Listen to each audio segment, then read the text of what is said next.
एक निजी कार्यक्रम में मढ़ौरा पहुंचे पूर्व मुख्यमंत्री और हम के सुप्रीमो जीतन राम मांझी ने मीडिया से बात करते हुए राजनीति, शराबबंदी, जातीय जनगणना और भगवान राम को लेकर पहले ही की तरह बेबाक रूप से अपनी बात कही। फिर से दोहराया कि वे भगवान राम और रामायण को काल्पनिक मानते हैं और उन्हें अपना भगवान नहीं मानते हैं। हालांकि उन्होंने कहा कि राम है या नहीं है इसका वे विरोध नहीं करते हैं। यह भी कहा कि धरती पर भगवान है लेकिन राम ही भगवान है ऐसा वो नहीं मानते हैं। पूर्व मुख्यमंत्री ने सरकार के उठापटक के सवाल पर कहा कि नीतीश सरकार पूरी तरह से स्थिर है और अपने 5 साल के कार्यकाल को पूरा करेगी। शराबबंदी पर कहा कि इससे पुलिस और आबकारी विभाग के कर्मी मालोमाल हो गए हैं। समाज का कमजोर वर्ग परेशान है और लगातार फंस रहा है। पूर्व मुख्यमंत्री नीतीश कुमार से वर्तमान शराबबंदी कानून पर पुनः विचार करने की मांग को दोहराया है और कहा कि आज 50 रुपए में मिलने वाला शराब 500 रुपए में मिल रहा है। अवैध व्यवसाय से जुड़े लोग मौज में है और लाखों लोग जो 1 लीटर 2 लीटर शराब बेचते थे जेल में बंद हैं।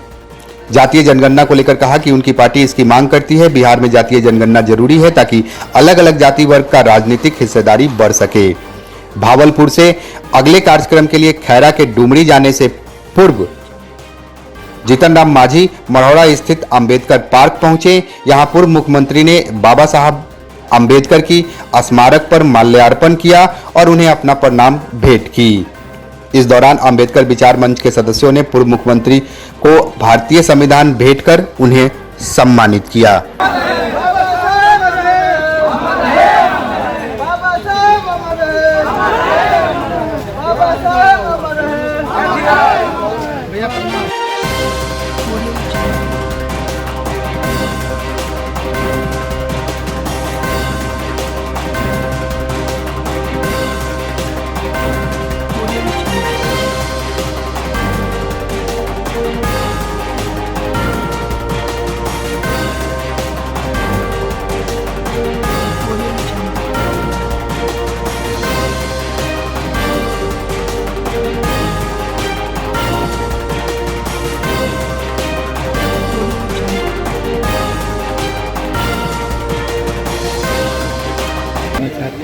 सर, हाल के दिनों में भगवान राम के होने पर प्रश्न चिन्ह आपके द्वारा लगाया गया है। सर देखिए, इस बात को आप लोग बहुत तोड़ मरोड़ के कहते हैं जनता में, और जनता सब बातों को नहीं समझती है और जनता को आप लोग सीधे बोलते हैं।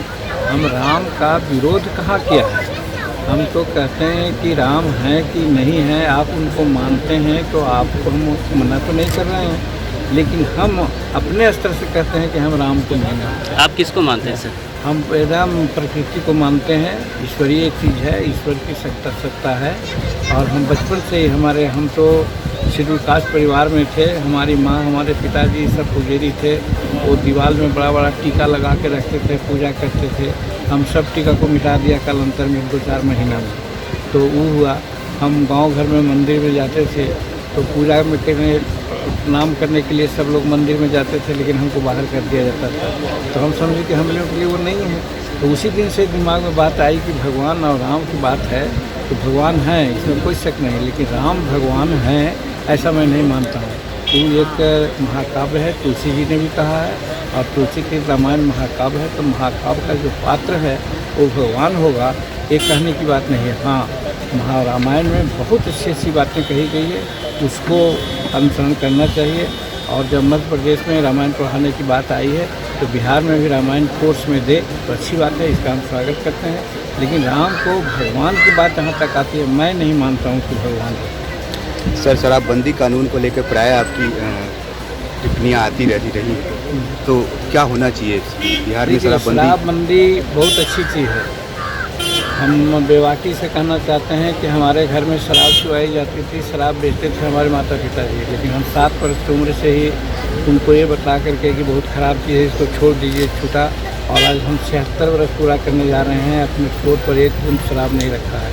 तो कौन शराबबंदी थी हम नहीं रखते हैं।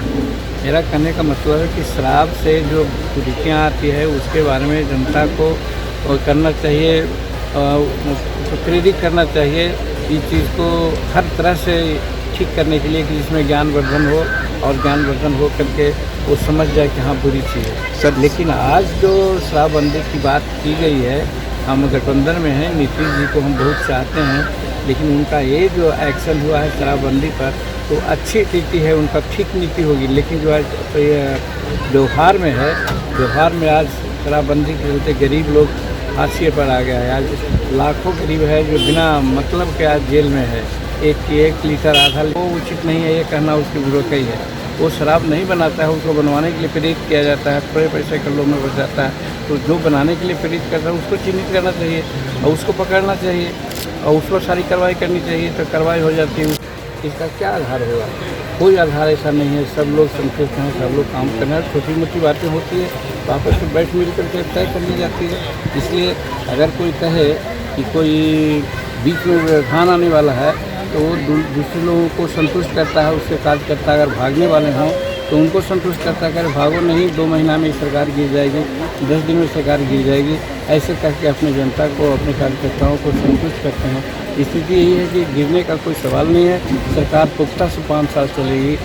भारतीय जनता पार्टी और जदयू और हम और वीआईपी के मिल करके सरकार एकदम दृढ़ संकल्पित है कि जातीय जनगणना होनी चाहिए। इसके लिए असेंबली और काउंसिल से दोनों से दो बड़ा प्रस्ताव भारत सरकार को भेजी गई और फिर यहाँ विचार हुआ कि सर्वदलीय बैठक हुई। सर्वदलीय बैठक में लोग माना कि प्रधानमंत्री से मुख्यमंत्री समय लें, मुख्यमंत्री समय लिया और 11 सदस्यों की टीम गई, जिसमें हम भी थे। प्रधानमंत्री से हम लोग मिले, प्रधानमंत्री से सारी बातें कही, बहुत गंभीरता से उन्होंने सुनी और कहा कि आगे हम लोग कार्रवाई करेंगे।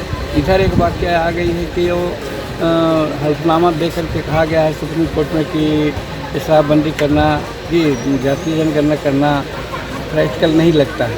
तो कोई कारण है कि जो कह दिए हैं उस पर हम लोग भी विचार करेंगे और कहेंगे कि पुनर्विचार किया जाए। और पुनर्विचार करने के लिए फिर हमने ही कहा है और आज भी कर रहे हैं कि एक बार फिर मिल बैठ करके हम लोग विचार करें और एक बार पुनः माननीय प्रधानमंत्री से मिल करके अपनी व्यवस्था को कहना चाहिए कि जातीय जनगणना से गरीब लोगों को विशेष करके फ़ायदा है।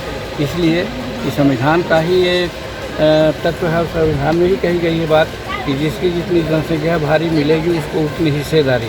तो जब हमारी जनसंख्या ज़्यादा है और हिस्सेदारी हमारी कम है तो हमारी जनसंख्या को तो समझना चाहिए ना, गिनना चाहिए ना कि हम कितने लोग हैं।